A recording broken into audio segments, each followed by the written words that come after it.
Hi there, my name is Simon, and I'd like to apply for the Advanced RAP Facilitator training. Just within the video, I'm just going to present a little bit in terms of my own experience of RAP, and then talk a little bit around the key concepts that really underpin wellness recovery action planning and the different sections then of a wellness recovery action plan, and a little bit just in terms of how we deliver it as a course. So for myself, I've had a RAP plan for the last 6 years. I completed that in 2015 and then went on to train up as a RAP facilitator. For me, RAP really was the point where I were able to feel comfortable in picking apart my own mental health.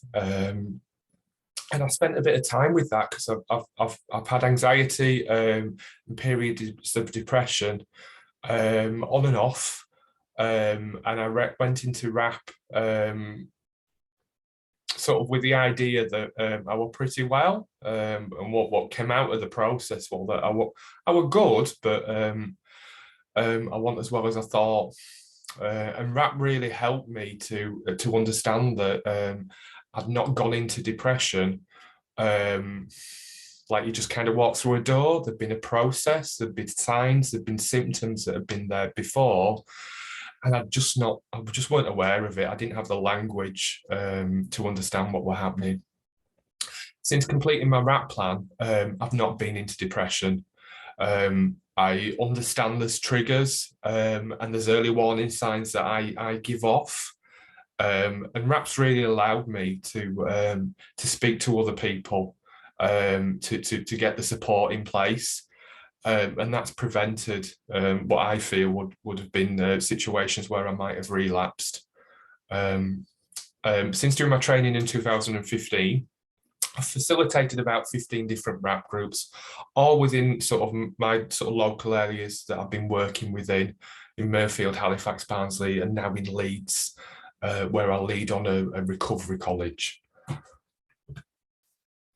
Just in terms of, there's two main things that RAP really does for me. It's given me a practical structure and a framework that I can follow that helps me to think about my wellness and think about how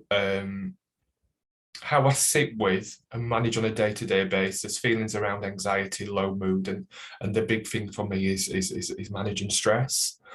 And the second thing that it's really helped me to do is to really navigate conversations with people around what's important for me and my well-being. And in terms of mental health, I sort of feel like it took from me my voice, and RAP's really put that back in and really allowed me to advocate for what I need. So in doing a RAP course, what you find is there's 5 key concepts that we'll introduce through the course, and that really underpin how we think about RAP. And these are hope, education, personal responsibility, self-advocacy, and support. In terms of hope, we come into RAP with the expectation that we're not going to put a limit on recovery, that people do get and stay well, regardless of a mental health condition or the situation that they currently find themselves in. That doesn't negate that people have really significant trouble, but what we do is provide that hopeful space and that idea that we can be moving towards something that's better than the place that we're in, that tomorrow can be a better day than today. And for me, it's really important that within RAP that we come from a premise that there's always hope, that there's always some little actions that we can do, and that's really important. So each session really supports that idea that we can do things, that we can stay well, and that ripples into hopefully how people start to think about their RAP plan. RAP's really a lot to do with learning, learning about what you might need, be it for a diagnosis or a treatment, be that about a medication that you might be taking, be that about a service that you might be might be getting benefit from, but also about yourself and educating yourself onto the things that you like and you dislike, the learning about situations that might trigger events, people that are around you. There's lots of different learning that takes place within a RAP. And in building a plan, we're constantly evolving and changing that. So it's a process. It's not necessarily an end point. Love a bit of Bruce Lee, but the idea that we're constantly learning about what wellness is for us and really defining that every day. The next key concept is personal responsibility, that the idea that we're responsible for our health and our well-being, and it really does start with us. In terms of RAP, we really look for all the little things that we can do for ourselves, and then we may need to bring other people in, but it really does start with us, and we come from the point that we're the experts in where we're at and what we need.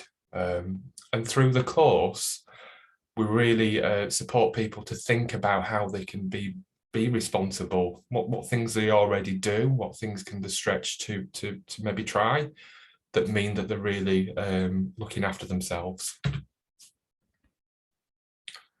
Self-advocacy is a huge big word and can be really tricky to understand. But the idea that we're able to advocate for what we need, to be able to speak up for the things that are important for us, to be able to ask for the things that are helpful, to talk about the things that are not helpful, and not to feel like we have to kind of shy away from that. And knowing our rights as people, and people that are maybe accessing services or treatments, and really being able to make choices that we can be responsible for. So within the course, we talk a lot about what self-advocacy is, and ways that we can advocate better for ourselves, and putting that superhero cape on to really be the champion that's kind of spurring us on.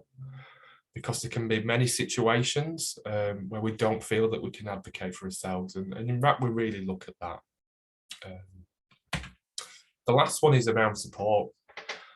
So the idea that recovery doesn't happen in a vacuum, that we can't do it all on our own, that we do need people to support us.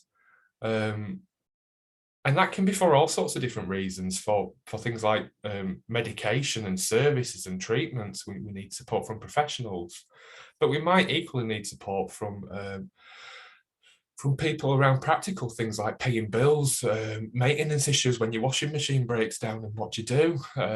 We might need support in terms of kind of being able to get to different things, or to access different services. And we might also need support for our emotional well-being and friendships. And in terms of RAP, we really explore what support means for us and the different places and the different ways that we can bring support in. And we also look at the support that maybe isn't so helpful, and think about the times when we really need quite specific support and what that means for us personally. So I've gone really fast there, but hopefully that's a little bit of a taster in terms of what the different key concepts are. And in terms of the course, we introduce that quite steadily. So we'll keep referring back into these different key concepts and think about how they might work against the different sections of the Wellness Recovery Action Plan. So as I draw a breath, I'm just going to briefly talk through what's included within a RAP plan. So I like to deliver RAPs over 12 weeks. I find that that's a good period of time for people to build connections and really to explore what RAP and wellness planning means for them. And I try to deliver it within 2 sections. And the first section is all about understanding what recovery means for us personally, and developing an idea of what wellness is. Because it's a really challenging thing, that. Some people might not have got a very clear idea, or may never really been near recovery before. Some people might have very challenging views about what wellness means for them. And it's really important that we spend that time and really invest in allowing people the space to explore what that is. So they get a sense of that this is their plan, that they're doing it for themselves. And then in the second half, once we've built that picture and identified the things that are really helpful, we start to think about how stresses and triggers, about the things that maybe make us feel unwell, and move into understanding how we can move into a crisis situation. So the first bit of developing a RAP plan starts with wellness tools. And we start by thinking about a wellness toolbox. So this is the activities that you do, or you might not do, but you've done before, or that you'd like to try, that really give you a lift, that you find helpful. They might relax you, they might soothe you to some extent, they might help you manage and navigate through very difficult feelings and emotions. So these are the very small, practical things that you can do as much and as often as you want. I love going on a holiday, but I haven't got the finances to do that every week. So wellness tools are really best done when you can do them little and often. So things like going for a walk, having a run really takes me out of a place where I'm feeling quite low and just changes my body chemistry so I feel a little bit better. Having a treat or binging out with a box set and Netflix videos really helps me unwind when I'm feeling very stressed. So it's identifying those little things, those tools that you can pick up, the activities that you can do, that just make you feel better in some way. And in difficult times, and when we're feeling very stressed or we're feeling unwell, these are the things that we tend to push to the side. So in developing our RAP plan, we really need to start in honing into what are the things that keep us well. And I'll just give you a quick example of how it helps me change using a wellness tool. So I experience low mood towards the winter months. So I sleep too much, I can isolate and withdraw. I can navigate across a spiral of negative emotions and thoughts. I procrastinate. My self-care decreases. That could lead to depression, and it has done before. But on the other hand, I'm prone to stress, and I can shut down. I can not talk. My sleep goes, and anxiety increases. And in those two situations, I use wellness tools to help change my body chemistry, to pick me up, but also to help soothe and to reduce those feelings of stress. Now, as I've said, wellness tools could be anything and everything, and the idea that we've got a good selection of things that we do for our own well-being, and we pick them up as often as we need to. And I've got quite a big selection of wellness tools that are really helpful for me in those two quite different situations. The daily plan takes wellness tools a step further and helps us to start thinking about the things that we need to do every day to have the best day that we can. So the idea that there's certain things that are really important for our well-being, that we need to really be planning them in. Now that could be from sort of establishing a set routine for getting up and going to bed. It could be about having certain foods in the fridge for breakfast. It could be around certain times that you take medication.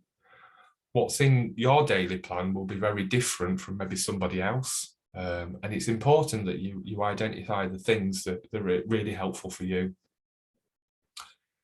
And you get them bits in first into a plan before you start planning everything else. So this isn't about what you need to do for work or for the family, for your dependents. It's really thinking about those few things that are going to be really helpful for you. And a daily plan can evolve. So when I've not been very well at all, my daily plan might have had 2 or 3 things on there: getting up, brushing my teeth, going downstairs, to a different place now where I've got a few more bits on there. And that's about getting up at a certain time, taking a shower and being ready for work, winding down at a certain time, having a very specific bedtime. These are the things that I try to build into a routine for myself. We then move on to an additional plan, so additional maintenance. And these are the bits that are really important that fall outside of your daily plan. And I like to picture a calendar. So what extra things would I be putting on that calendar that really help me keep a check on my mental health and look after my well-being? So it could be things like checking in with medical health professionals or connecting with family and friends. It might be about attending a different peer group or taking part in an activity. A haircut is on my daily additional maintenance list. And that just makes me feel better. There were periods of time where I was too anxious to go into a hairdresser's, and now that's part of my additional maintenance list, part of my plan. In terms of developing that, we try to start from a place where what am I like when I'm well? So really understanding what that image is, what that picture of is when you're well, and building your daily plan from that. So how would you feel? What would you do? How would others describe you? And then from there, thinking about the things that you need to do every day to live as well as you can, to have the best day possible, which is your daily plan. And then the things that you might need to do less often, but are still really important, and they fall into the additional maintenance plan. And I'll just give you a little example of some of the stuff that's really important for me. So in terms of, I've got down there my sad lamp. At the moment, that's moved up, and it's a bit of a non-negotiable just for these winter months. But having a set bedtime and a wake-up time is really helpful. I work well with routine, and building a good and regular diet is really helpful for me as well. Sometimes it sways a bit within the winter months, and it's something that I've really got to work on.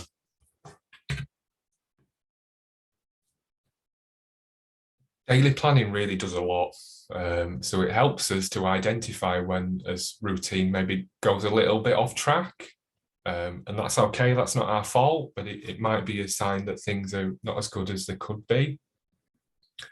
And it helps us really get real about what we're capable of. So this isn't about satisfying other people's needs or what you should be doing or what you feel that you're meant to be. It's really what you can. And by having a very structured daily plan, it gives you a chance to form a good habit. And when we've got it as a habit, then we've got space to do the thinking about other stuff that's really important.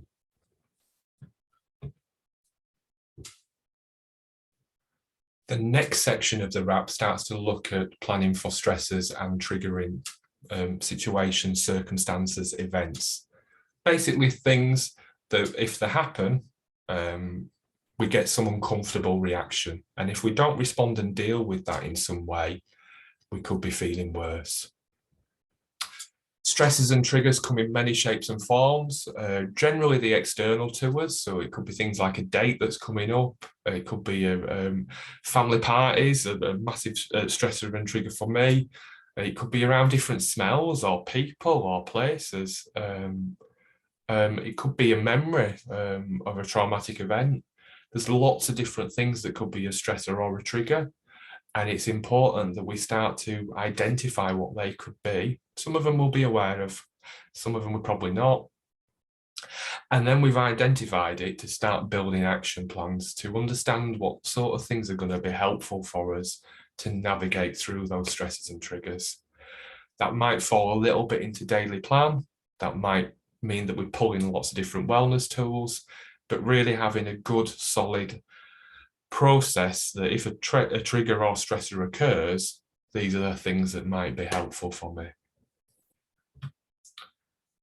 From there, we move into thinking about early warning signs. And these are something very different from stressors and triggers.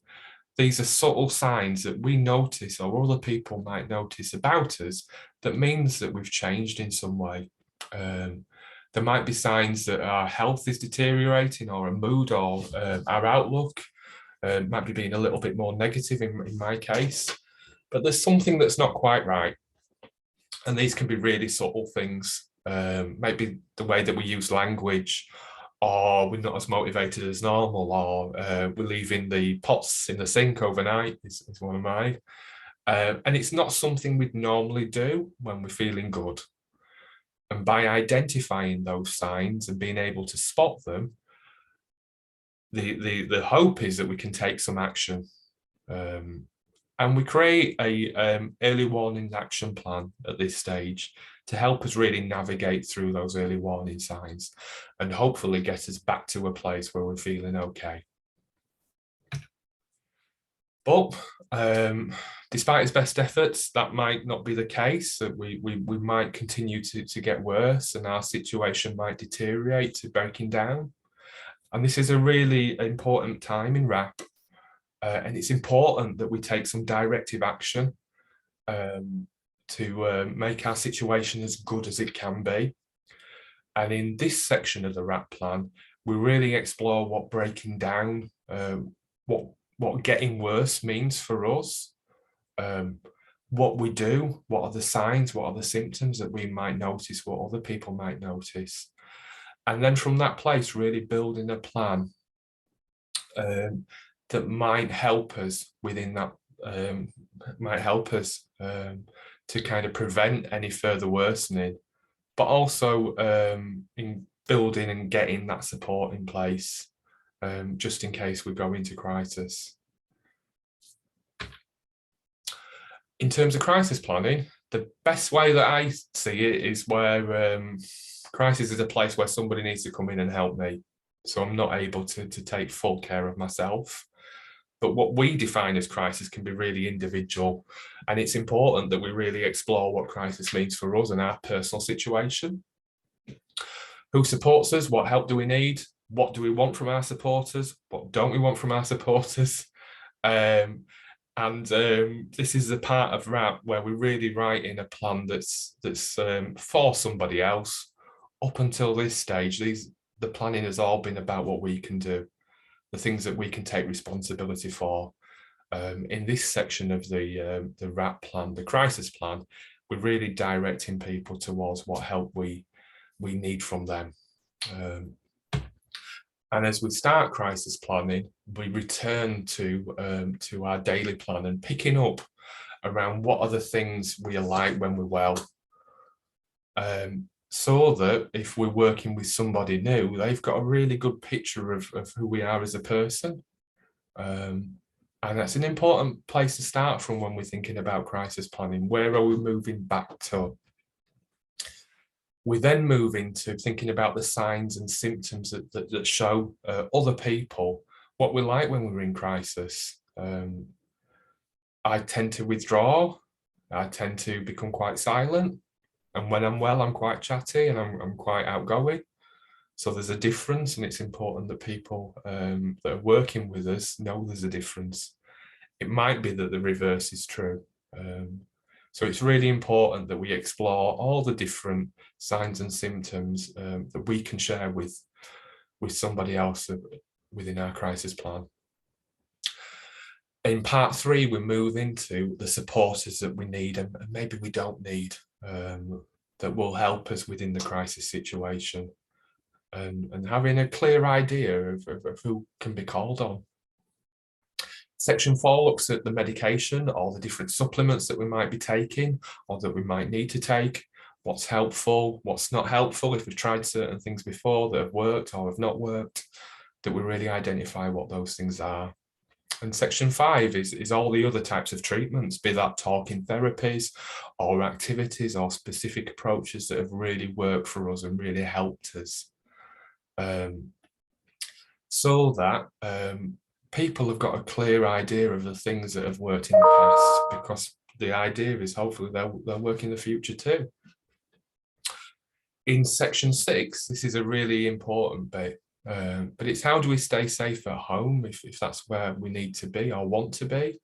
What things do we need to put in place to mean that I can live well at home but in crisis? And we build out what we call a community plan of the things that will support us to stay at home and be as safe as possible.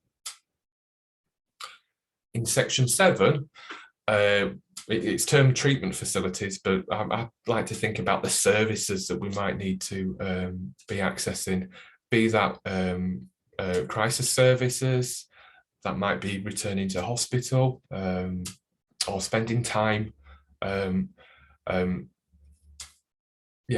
within different facilities, and what works and what doesn't work, what's helpful, what's not helpful. What have you tried in the past? What have you not tried, but you might like to try? And in section 8, we're really looking at identifying the different roles and responsibilities of your crisis support network. Who'll take on what jobs? For me, I had a bit of a social buffer. That somebody responsible for contacting people so that I didn't have to.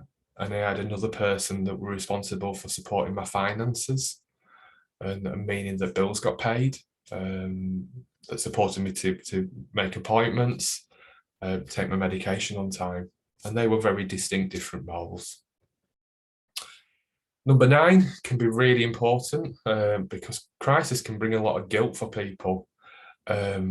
But if you can identify the things that maybe make the situation worse and really explain those, you can help relieve that, so people have got a really clear plan of what they need to do to help you.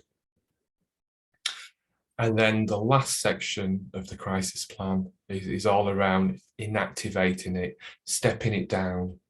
What signs will other people recognise that you might be starting to come out of that period of crisis, where they may be able to support you in doing a little bit more, where they may need to step a little bit back, but you're still in a very vulnerable place. So within the course, we tend to spend a good couple of weeks really looking at the crisis plan and spending plenty of time exploring what the different sections mean for us. Everybody's got a very different view of crisis. Some people may have never experienced it before. Some people may have experienced it many times. And it's important to do that work because I feel that it helps take some of the fear out of it, and it keeps you still in control. And the last section of the plan is all around post-crisis planning. So what helps you navigate that period after crisis to return to your daily plan as smoothly as you can? And also within the post-crisis plan, what's worked, what's not worked. And it's a real good point to be able to evaluate when you're ready, the things that might have been helpful through crisis or when things are breaking down, the strategies you might want to change or adopt. And just to say, within WRAP, however you view wellness or crisis is really true to your situation. It's a very individual thing. So I hope that's pretty clear. I appreciate your time, and hopefully I'll be able to meet you on the training. Thanks very much.